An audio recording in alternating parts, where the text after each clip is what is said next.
Jupiter is so big that you would have to place 11 Earths end to end just to stretch across its middle. Jupiter is also the third brightest object in the night sky. Only Venus and the Moon are brighter. You can usually find Jupiter higher in the sky than Venus, since Jupiter is away from the Sun, and not towards it.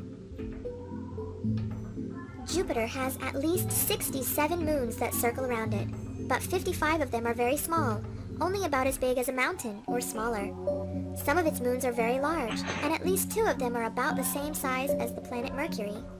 One of its moons is the largest moon in the solar system. Some of these large moons can be seen from Earth in your backyard with a telescope. People cannot land on Jupiter because it is made of gas. There is no ground to land on. Even if there was somewhere to land, Jupiter is covered by terrible storms, much stronger than even the strongest storms on Earth. One storm that we know about can be seen from Earth. We call it the Great Red Spot because that's what it looks like, and it has been going on for at least 200 years. After Jupiter comes Saturn, another gas giant. Saturn is famous for its beautiful rings. Although they look solid from a distance, the rings are actually made from many, many small ice particles, as well as rocks and dust. Saturn also has more than 60 moons orbiting around it, some as large as the planet Mercury, and many smaller.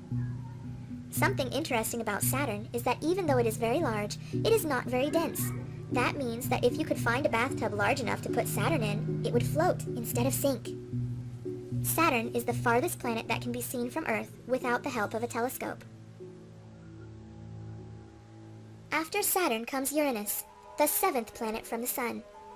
Uranus is another gas giant, but it is much smaller than Saturn and Jupiter. Unlike any other planet in the solar system, it is tilted so much that it actually spins sideways. Uranus has rings around it, although they are much smaller than Saturn's, and 27 known moons. Uranus is covered in blue clouds made of methane, which give it its lovely color. Very similar to Uranus is Neptune, the 8th planet from the Sun. Neptune is another gas giant, and like Uranus, it has methane in its atmosphere, so it also looks blue. Neptune is a darker blue than Uranus, and scientists aren't sure why. Neptune has a few thin rings and 14 moons that we know about. Because Neptune is so far out in space, it takes it a very, very long time to go around the Sun. Remember Mercury, that only takes 88 days to go once around the Sun? Poor Neptune takes over 164 years to finish an orbit around the Sun. The last time that Neptune was in the same place it is now was before the American Civil War, before computers, phones, airplanes, or cars had been invented. Neptune has the longest orbit of any planet in the solar system. Now you may think that I've forgotten someone. Pluto. Pluto was discovered in 1930 and was listed as the 9th planet in the solar system. As it was studied longer, scientists realized how small it is.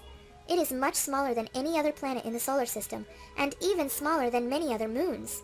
Plus, people started to discover other small, rocky planet-like objects in space near Pluto. Some of them were even bigger than Pluto. In 2006, after 76 years being listed as a planet, Pluto was declared a dwarf planet to show that it was something that was like a planet but much smaller. There are at least 6 dwarf planets in the solar system, and possibly many, many more. That leaves us with 8 official planets in our solar system: Mercury, Venus, Earth, Mars, Jupiter, Saturn, Uranus, and Neptune. I hope you enjoyed exploring the solar system with me today.